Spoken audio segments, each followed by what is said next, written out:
If you're looking for a life insurance product or nalibog ka sa inyong kuhaon because of the different products available in the market, then you have come to the right place, because in this video, we'll be learning about the 3 types of life insurance, and we will be comparing them, their features, and at the same time, asa sa tulo ang pinaka-nindot para sa inyo. Hi guys, this is JR, a CPA turned college instructor, and also a licensed financial advisor under Sun Life. For this video, we'll be learning about the 3 types of life insurance available in the market. So without further ado, allow me to share my screen. So major assumptions muna before we continue para na tayo context. Number 1 is the VUL and the traditional plan. Ang ato ang computation is based on a 10 years to paying period.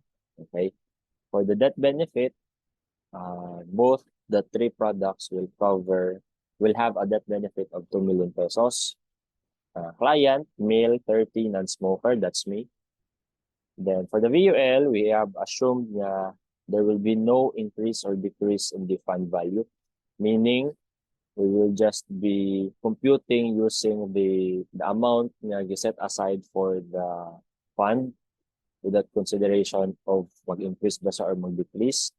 For the dividends, we have used the lower projection that was included in the proposal, no withdrawal of the fund value and the cash value, as well as no riders included. So let us start with term insurance. So ano man yung term insurance? Term insurance is the basic insurance available in the market. So mura lang siya parehaan ng sasakyanan, good. If you're familiar, pag magpa-renew kasi mo registration, kailangan ka magbayad ng insurance, and that will cover you for 1 whole year, and then by next year, mag-expire na po siya, and then kailangan na po din mo siya bayaran. So a term insurance is just like that. So for Sun Life, we have what you call a Sun Safer Life. So this is the term insurance available sa Sun Life. So ano feature ani? Feature ani is you will be covered in case na tabo sa imo mamatay ka. And then at the same time, mas barato ang irayahang premium, pero every 5 years naga-increase siya. So in the first 5 years, ang total nga babayaran nimo will be 46,500. Again, also, it is important to take note na the coverage of this plan is actually up to 74 years old, but for purposes of discussion, i-cover lang nanto until age 65. So for the first 5 years, 46,500, and sama sa kung gingon din nila, mag-increase ang iyang premium every 5 years. So by the 6th year to the 10th year, 9.5 na ang iyang annual premium, and the total of that is 47,500. So ang running total niya is 94. Then by 10 years time, masaka na po siya. Then by the time nga mag 65 years old ka, ang annual premium is already 31,150. And the running total gikan sa age 30 na to until age 65 is 543,550. And take note, for term insurances, wala ni siya cash fund, walay fund value, walay return of the premiums. So katong gibayad nimo, it is really expense and walay mabalik sa imo even if makasurvive ka for how many years. So basically, magka-benefit ng jud ka ani if maaksidente ka and mamatay ka. Okay, so what are VUL insurances, or the variable unit link? So variable unit link is a mix of life insurance and investment. So a portion of your premium goes into the insurance, and a certain portion as well goes into the investment portion. And kanisang investment portion are also invested in mutual funds or funds. And it is important to take note na ang life coverage is until age 88. So the product is Sun Maxilling Prime, payable for 10 years. So for the premiums, Ang bayaranan ani is 54,000 every year, good for 10 years. So for the first 5 years, ang matotal nimo nga mabayad is 270,000 pesos. And ang charges ani may bayad for the life insurance for the first 5 years, isang total is 102. If you notice, for the first year, second year, and third year, medyo dagko jud ang ginakaltas sa premiums. And gamay lang ang masulod sa fund value. So at the end of 5 years, at 270,000 nimo, ang maadto lang ana sa fund value is 167,000 and the charges is 102,294. Ayan. So for the 6th year to the 10th year, fully paid ng imong max-selling prime, kabayad na kag 540,000. And if you notice, the charges, gagmay na lang kayo siya, gikan sa 6th year to the 10th year. So this is the most crucial part sa VUL, no? Because if i-give up na nimo ni siya, if i-surrender na nimo siya sa imong first 5 years, lugi yung kayo pa because majority sa imuhang premiums goes to the charges and gamay lang ang mag-add ko sa fund value. However, if you continue to pay it for the next 10 years, sa 540 nimo, you will have a fund value of 418,000. Which is dako-dako na din siya. Again take note, we have not considered any increase or decrease in the fund value. So principal amount na din siya. Out of your 540,000, 418 goes into your fund value. Now, it does not end there. Ano man, because in the 11th year, starting in the 11th year and sa mga succeeding years, there are still charges na gina-charge sa Sun Life sa imuhang fund value. Again, wala na ka nagabayad, pero since na ay sulod ang imong fund value, dito kuhaon ni Sun Life ang mga charges in order for your policy to still be enforced. The concerning thing about VUL is that if mahurot na ni siya, kaya let's say, i-withdraw nimo and then wala nimo nabantayan niya, wala na day fund value. So, asa kuhaon ning charges karon? So, if wala na kakuhaan ning mga charges, kay gihurot nimo withdraw ang imuhang fund value or wala nimo nabantayan, then wala na siya time na mahimo maglapse ang imuhang policy. What does it mean?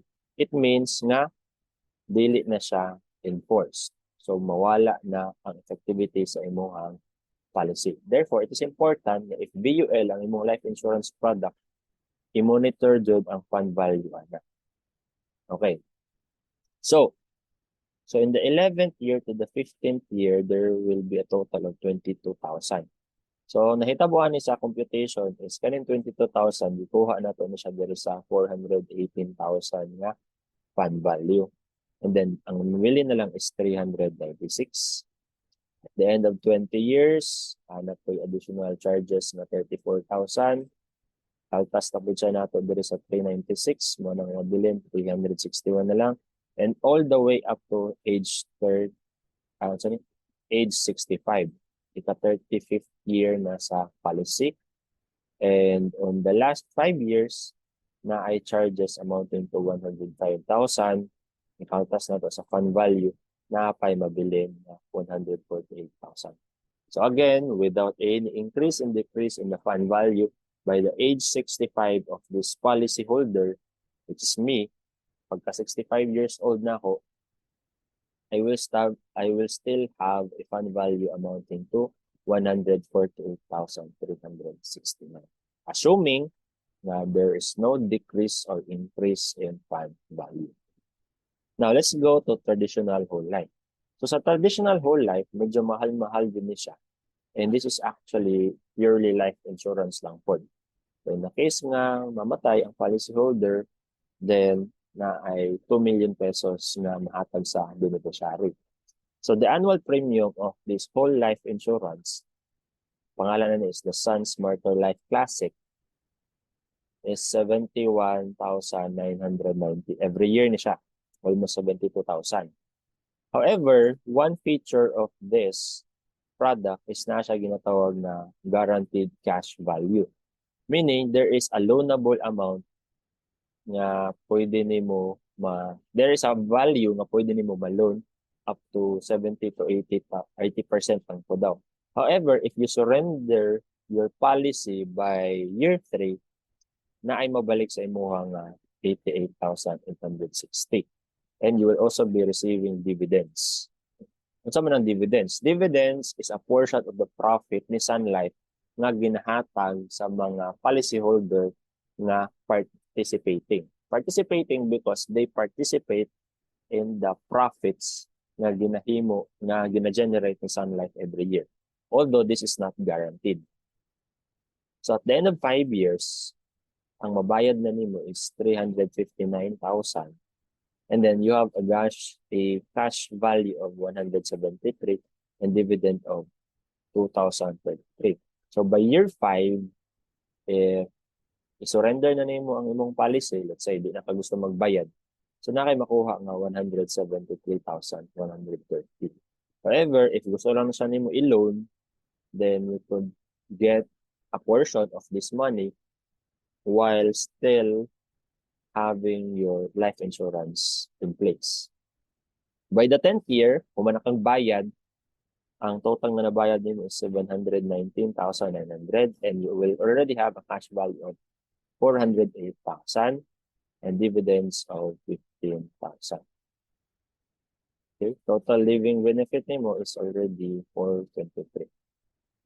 So 10 years, after 15 years, okay, wala na kay additional bayad, kay bayad na ka, 10 years nang sa bayaran. On the 15th year, dako-dako na sa ang imuhang dividends plus the cash surrender value. And by the time nga 65 years old na ko, there is already a guaranteed cash value of 1,105,000 with dividends of 262, amounting to 1,367,000. So this is actually the best part of having a traditional life insurance. Imagine, ang ibayad lang nimo is 719,000.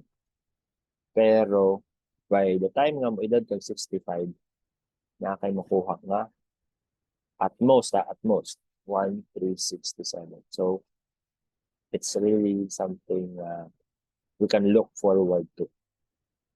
Okay. So comparing the three, compare na to ang tulo. So on the first column, we have here the premiums paid. Running balance ni siya. So for the term insurance, by age 65, ang mabayad na nato is 543,000. Returns, wala. Wala returns, wala mabalik sa to, wala tayong ma-loan, wala tayong ma-withdraw. Because as I have said a while ago, term insurance are expense. Diretso na siya, wala mabalik sa imuha. So, if nagbayad ka starting the age of 30 and then abtan kag 65, wala ka namatay, then you will be spending 543,550 if you opted to have term insurance. For VUL naman, okay, so for 10 years, ang total nga mabayad din is 540 and then you will have a fund value of 418,000. So ang net cost nimo for having a VUL for 10 years is 121 kay again loanable amount na siya. So ang nabayad ra jud nimo or ang naadto ra jud sa charges is 121. However, for VUL, the charges will not stop. So from age 41 until age 65, there will be a total charges of, wala naman na siya, 22, 34, 48, 59, and 105. So ang nahitabo diri is that naman tay 22,000 diri ang charges. Gikaltas na ako siya sa fund value na 418. Unang mabili na lang sa atong fund value is 396. And the net cost, asa man gikuha ng net cost? Diri na siya sa 121 plus the charges of 22,000. So on and so forth. And by the age of 65, ang total charges under VUL is 391,631. Nabayad na to 540, so we still have a fund value of 148,000. So, what about traditional? Traditional, by the age of 45, impas na nako ni siya bayaran, the total is already 790,900. So, this is the total premium na nabayad nako. And na siya cash value nga 408 with dividends. So, ang net cost niya sa age 40 is 296,534. And if mapadayon pa din siya, by age 45, nagagamay siya, nagagamay. Until such time na by age 50, ginansyado na ko actually. Ano man, because 719 lang akong gibayad, but I will be receiving 785 in cash value and dividends. So ginansya na ko, and all the way up to 65 years old, makaginansya na ko og 647,000 at most ha. So let's try to remove the dividends kay dili man siya guaranteed. So kung tanggalan nato ang dividends, assuming that there will be no dividends and cash value lang ato ang saligan, ginansyado na ko actually by the age of 55. Ano ko yung ginansya nga 113. So asagi ka ng ginansya, ako nabayad is 719 lang, pero there's a cash value na, a guaranteed cash value na 833,000. Ibalik na po si dividends. Now, to illustrate it in a much simpler sense, ano na lang. So, i-compare na to ang net cost for term, VUL, and traditional. So, for the term insurance, ang iyahang running balance net cost is 543. For VUL, it's 391, and for traditional, it's actually negative 647, meaning ginansyado na kadiri. So, unsa man ang best product for you? So, if you're just looking for the short term, okay, short term lang imong plano, then let's say 5 years. So, sa 5 years time, ang pinakatipid dyan is the term insurance. Take note ha, the life coverage of these 3 plans is 2 million. So regardless kung unsa nga plan imong kuhaon, kung mamatay ka, 2 million ang madawat sa imong beneficiary. So 5 years time, pinakasulit is term insurance because you will only be paying a total of 46,000 as compared sa VUL and traditional. 10 years time, by the age of 40, term insurance gihapon ang pinaka-barato. VUL 121, traditional mas ni mahal. However, by the time nga 15 years na ang nilabay, term insurance and VUL is actually on par. Halos pareha na siya og net cost. While the traditional, nisugod na siya og kasulit. And by age 20, mas ni mahal na ang term insurance, while sa traditional, ginansyado na ka. And by the age 65, pinakamahal na din ang term insurance, VUL 391, and then sa traditional, samot nakaka-ginansyado. Now what? How about if we remove the dividends? What would be our figures? So kung walay dividends, by age 45, mas mahal yapon si traditional. However, by age 50, 20 years na into the policy, mas ni barato na si traditional because of the cash surrender value. And even if we go sa age 65, mas ginansyado na din ka when you are holding sa traditional. So, it really depends on your goal. So, if gusto lang nimo ma-insure for a short period of time, then go for term insurance. If you are a little bit more aggressive, kasi VUL has a mutual fund option, you have this feeling mas mutaas ang market, and kabalo ka asa nga fund nimo ma-optimize ang imong earnings, then VUL might be a little bit more appropriate sa imuha.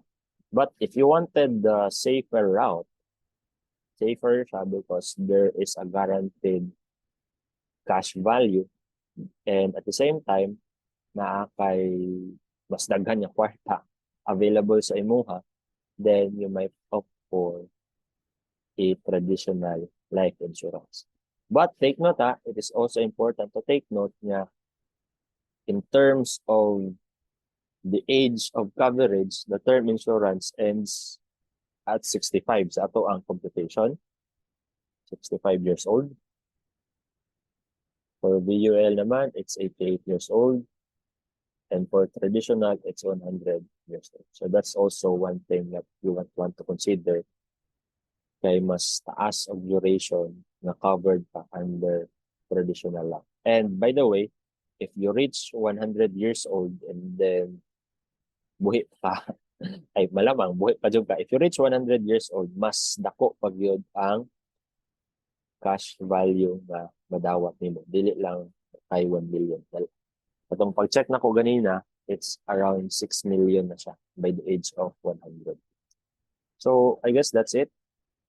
If na questions or na mga points of clarification, then let me know in the comment section and I will gladly respond to it. Thank you so much and have a good evening.